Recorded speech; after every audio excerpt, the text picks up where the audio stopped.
여자친구와 함께 헬스장에 간 공돌이. 자신의 벌럭 솟은 상부 이두근을 자랑하고 싶었던 공돌이는 한 손으로는 덤벨 해머컬을 하고 다른 한 손으로는 유튜브 영상을 시청하고 있었는데요. 바로 그때 레그 프레스를 하고 있는 여자친구의 처음 보는 일그러진 얼굴을 본 순간 소스라치게 놀라 스마트폰을 떨어뜨려 버렸습니다. 갤럭시 라는 마지막 말을 남기고 비명횡상한 공돌이의 스마트폰. 낭창한 여자친구가 다가와 이렇게 이야기합니다. 어머나 세상에, 액정이 다 깨져버렸군. 언제부터인가 우리는 스마트폰 디스플레이를 액정이라고 부르는 것이 흔한 일이 되어버렸는데요. 이 액정은 액체와 결정을 한 글자씩 떼어내서 만든 말로 정확히는 액정 디스플레이, 즉 LCD를 일컫는 말입니다. 최신 스마트폰에는 OLED 디스플레이 기술이 들어갔기 때문에 액정이라는 말보단 디스플레이라는 말을 쓰는 것이 정확하겠지만, 이런 것 저런 것 따질 것도 없이 LCD는 지난 20년 디스플레이라고 칭하는 거의 모든 곳에 탑재되는 획기적인 기술인 것만은 틀림이 없는데요. 라떼 시절 뒤통수 큰 CRT 모니터에서 지금의 얍실한 LCD가 대중화가 되어 디스플레이는 곧 액정이라는 대명사까지 가지게 된 이유. CRT는 가지지 못한 LCD만의 독특하고 신박한 원리. 지금 시작해보죠.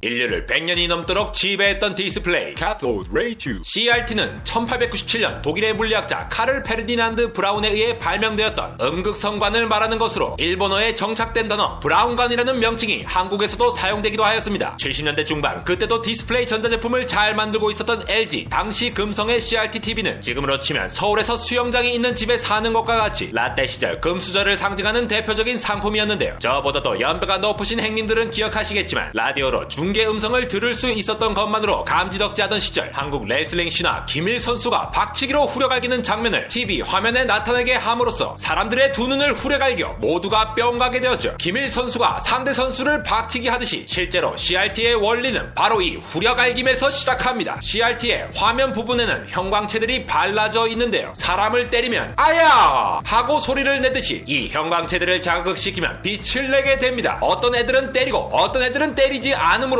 화면에 글자나 그림을 표현할 수가 있겠죠. 그렇다면 우리에게 남은 일은 화면에 발라진 형광체들을 적재적소에 때려주는 녀석을 만들어내는 겁니다. 그래서 CRT 뒤통수 끄트머리에 아주 섬세한 총을 박아 넣었죠. 배럭에서 갓 태어난 마린들이 멍청하게 서 있다가 갑자기 스팀팩을 맞고 미친듯이 일렬로 달려가는 것처럼 이 섬세한 총이 전기를 공급받게 되면 뒤통수 쪽에서 공급받았던 전자들이 점점 속도를 끌어올리면서 모든 전자들의 속도가 거의 균일한 상태로 일렬로 빵빵빵 터져나가는데요. 이러한 전자빔은 자기장이 만들어진 CRT의 중앙에서 적절하게 휘어지면서 자기가 때려야 할 형광체들을 찾아가서 후려갈겨버리는데, 바로 이때 후려쳐 맞은 형광체들 각각이 빛을 내면서 화면을 볼 수 있게 되는 겁니다. 흑백 CRT는 이러한 전자총이 한 개만 있으면 되지만, 컬러를 지원하는 CRT의 경우 빨초파 형광체들을 각각 후려갈기기 위해 3개의 총으로 전자들을 쏘게 되며, 일반적으로 컴퓨터 모니터용을 CDT라고 하고 TV용으로 만들어져 화면 각점의 크기가 큰 저해상도의 경우 CPT라고도 불리죠. CRT가 100년이 넘도록 인류의 유일무이한 디스플레이였던 게 사실이긴 하지만, 전자총에서 전자가 가속된 후 원하는 타깃을 딱 맞춰서 후려갈길 수 있도록 휘어질 만한 공간이 있어야 했는데요. 이러한 태생적인 이유 때문에 CRT 모니터와 TV는 화면 크기가 커지면 커질수록 어마무시한 뒤통수를 자랑했으며, 25년 전 기자재가 도입된 초등학교 열린 교육 시절 선생님 교탁에는 오르간이 점차 사라지고 이렇게 괴랄한 모양의 교탁이 등장하기도 했죠. 만약 이러한 CRT 모니터만이 화면을 구현할 수 있는 기술이었다면 우리는 아직까지도 스마트폰이나 노트북을 사용하기 힘들었거나 뒤통수가 짱 큰 제품들을 사용할 수밖에 없었을 겁니다. 그러다가 2000년대 중반부터는 점차 이 엄청난 머리 크기를 자랑하는 CRT들이 사라지기 시작했는데요. 24년 전 워드 프로세서 1급 자격증 필기 시험을 준비하던 때 처음으로 그 존재를 알게 되었던 이 기술은 CRT의 압도적인 뒤통수와는 다르게 아주 납작한 뒤통수를 자랑하였습니다. 그 녀석의 이름은 바로 Liquid Crystal Display, LCD, 즉 액정 디스플레이인데요. 가장 초기 버전의 LCD부터 삼성의 QLED, 애플의 최신 아이패드와 맥북 프로에 들어간 미니 LED까지 이 모든 것들이 바로 LCD로 만들어낸 향상된 디스플레이 기술들이죠. CRT는 전자빔을 전자총으로 다다다다 쏘아서 화면의 점들 각각을 후려갈겨야 빛이 나는 각계전투 방식이지만, 우리가 초등학교 시절 셀로판지로 스테인드 글라스를 만들면 형광등이나 햇빛에 비추었을 때 다양한 색들을 볼 수가 있듯이 LCD는 통 크게 일단 화면 전체에 빛을 다 쏘아준 다음에 셀로판지로 걸러낸 나타내는 방식인데요. 모니터 가장 뒷단에서 백라이트라고 불리는 판에서 화면 전체에 빛을 쏘아준 다음 중간 단계에서는 빨초파 각 점들의 빛의 양을 다르게 조절하고 이를 셀로판지에 해당하는 컬러 필터를 거치게 하여 다양한 색들을 표현해낼 수가 있죠. 여기서 빛의 양을 조절하는데 핵심이 되는 것이 바로 액정 그리고 평광입니다. 우리가 전구나 형광 등 촛불부터 태양까지 빛은 항상 빛이 나오는 곳에서부터 모든 방향으로 파동을 치며 뿜어져 나옵니다. 그런데 여기에다가 평광 필름 하나를 싹 갖다 대면 마치 아주 얍실하고 길쭉한 채로 걸러내듯이 전 방향으로 파동치던 빛 중 한 방향으로 파동치던 빛만이 통과하게 되는데요. 이렇게 만들어진 빛에 또 다른 평광 필름을 갖다 댈 때 같은 방향으로 둔다면 빛이 그대로 통과하겠지만 점차 어긋나게 필름을 비틀어버리면 버릴수록 빛의 양이 점차 줄어들면서 결국 90도가 되는 순간 그 어떤 빛도 통과할 수 없게 됩니다. LCD는 백라이트로 쏘아진 빛이 서로 90도 어긋나 있는 평광판들을 통과하게 되는데요. 이대로 통과하면 그 어떤 빛도 통과할 수 없어서 모니터는 영원히 켜지지 않게 되어버리겠지만 바로 이 평광판들 사이에 액정을 넣어 아주 신박한 방법으로 빛의 양을 조절할 수가 있습니다. 기본적으로 유리와 같이 빛을 통과시키는 특성을 가진 액정은 만약 액정 구조가 비틀어져 있다면 비틀린 모양을 따라 빛이 통과하게 됩니다. 이뿐만이 아니라 전압을 줄 때와 그렇지 않을 때 액정의 이 비틀림이 조절될 수가 있는데요. 전압이 걸려있지 않은 경우 액정이 비틀어진 모양으로 놓여있기에 1번 평광판을 통과한 빛은 액정을 통해 방향을 바꾸면서 90도로 어긋나 있는 2번 평광판을 잘 통과하게 됩니다. 그러나 전압이 걸려있는 경우는 액정의 결정들이 아주 곱게 한 방향으로 차렷 자세를 유지하게 되는데요. 1번 평광판을 통과한 빛은 방향을 바꾸지 않은 채 그대로 액정을 통과해버리기 때문에 90도로 어긋나 있는 2번 평광판을 통과하지 못하게 되며 결과적으로 액정의 전압을 걸어주느냐 걸어주지 않느냐에 따라 빛이 통과하는 양이 달라지게 됩니다. 이렇게 LCD는 화면에 표시되는 한 점 한 점의 액정 결정 상태를 바꾸기 위해 전압을 달리 걸어줄 필요가 있는데요. 이러한 역할을 하는 반도체를 Thin Film Transistor TFT 방막 트랜지스터라고 합니다. 트랜지스터는 특정 전압에 따라 전류가 흐를지 말지가 결정되는 스위치인데요. 흔히 사용하는 계산기의 LCD는 그 해상도가 낮아서 각 픽셀들에 대한 데이터를 직접 전송하는 형태로 설계하지만 우리가 TV나 모니터로 사용하는 LCD의 경우 화소의 개수가 너무나도 많기 때문에 화면에 각 점 하나하나마다 전압을 걸어주는 로직으로 설계하게 된다면 그 회로수는 엄청나게 많아지게 됩니다. 그러나 TFT에서는 가로 세로 방향으로 주소를 정해놓은 다음 가로와 세로의 전압을 서로 다르게 줌으로써 특정 점의 전압을 걸 때 가로 세로의 전압 차이를 통해 높은 전압과 낮은 전압을 조절하는 방식을 사용하기 때문에 수백만 개의 커넥터가 필요하던 것이 가로 세로 각각의 수천 개 수준으로 설계할 수가 있는 것인데요. 결과적으로 TFT를 통해 화면의 각 점에 서로 다른 전압을 걸어주게 되면 각 점들의 액정의 비틀림을 조절할 수 있게 되며 백라이트와 1번 평광판을 거쳐 온 빛의 방향을 얼마나 틀어 제낄 것인지를 결정함으로써 화면의 셀로판지를 통과하는 빛의 양을 조절하는 데 성공. 결국 빨초파 비율에 따라 우리 눈은 다양한 색을 경험할 수가 있게 됩니다. CRT는 전자총으로 쏜 전자빔이 원하는 형광체를 후려갈기기 위한 충분한 사정거리가 필요하여 뒤통수가 점점 더 커지는 구조였지만 LCD는 납작한 백라이트에 납작한 TFT, 납작한 평광판과 납작한 액정, 납작한 컬러 필터까지 모두 아주 얇게 설계할 수가 있어 뒤통수가 사라지며 많은 사람들에게 빠르게 공급이 되어 갔는데요. 오늘 영상에서 중점적으로 설명드린 초기 LCD 설계 방식 TM 방식의 경우 평광판의 특징으로 빛을 만들어내는 구조를 가지는 태생적인 특징 때문에 정면에서 가장 잘 보이고 조금만 틀어진 각도에서 보면 정면에서의 색감뿐만 아니라 밝기 차이까지 나는 이른바 시야각이 좁은 단점을 가질 수밖에 없습니다. 또한 화면이 빠르게 바뀔 때에는 이전에 비추고 있던 화면의 잔상이 발생하게 되어 즉각적으로 반응하지 못하는 이슈도 있었고 이 때문에 2010년대 초반만 하더라도 프로게이머들의 경우 형광체를 후려갈기는 순간 바로 빛이 발현되는 CRT 모니터들을 더 선호하기도 하였는데요. 이후 LCD는 TM 방식을 벗어나 액정을 수직으로 배열하여 최근 백라이트 기술의 접목과 함께 점차 발전되어가는 TFT와 더불어 픽셀 설계의 고도로 상당히 높은 명암비를 구현할 수가 있어 디스플레이 업계 전문가들에게 가장 널리 사용되는 Vertical Alignment VA 방식부터 전압을 가하면 액정 결정의 일정 부분만 비틀어지게 함으로써 TM 방식의 좁은 시야각을 조금 더 극복하게 된 Inline Switching IPS라는 방식까지 지난 20년간 끊임없이 발전이 됩니다. VA, IPS, SVA와 더불어 미니 LED부터 QLED까지 다양한 LCD가 등장하고 있는 가운데 각 기술별 자세한 설명은 적절한 시점에서 다시 한번 자세히 다루겠습니다. 지금은 상대적으로 가격이 많이 낮춰진 LCD이지만 10수년 전만 하더라도 14인치밖에 되지 않는 LCD 주제에 가격이 굉장히 비싸 함부로 살 수 없었던 기억이 있는데요. 지금으로부터 13년 전 연구실 선배가 박사 졸업을 앞두고 19인치 CRT 모니터를 유산처럼 건네주어서 드디어 나도 19인치 라이프 라고 뛸 듯이 좋아하며 기숙사 방으로 옮겨놓았지만 이틀 후 그 선배 환송회 때 술을 엄청나게 저녁에 마시고 제 몸을 가누지도 못하며 새벽에 기숙사 방으로 돌아와 룸메이트가 자고 있어 불을 켜지 못한 채 평소에는 아무것도 없어야 할 바로 그 자리에 뒤통수만 50cm CRT 모니터가 자리를 차지하고 있는 줄 모르고 바지를 벗다가 중심을 잃으면서 소중한 19인치 모니터를 아래로 패대기 치면서 엄청난 경운과 함께 완전히 박살나버리는 바람에 자고 있던 룸메이트도 기숙사 사감 선생님도 저조차도 믿겨지지 않는 놀랍고도 쓸쓸한 추억을 회상하고 있는 15인치 CRT 라이프 컴백 안달공학 에러였습니다.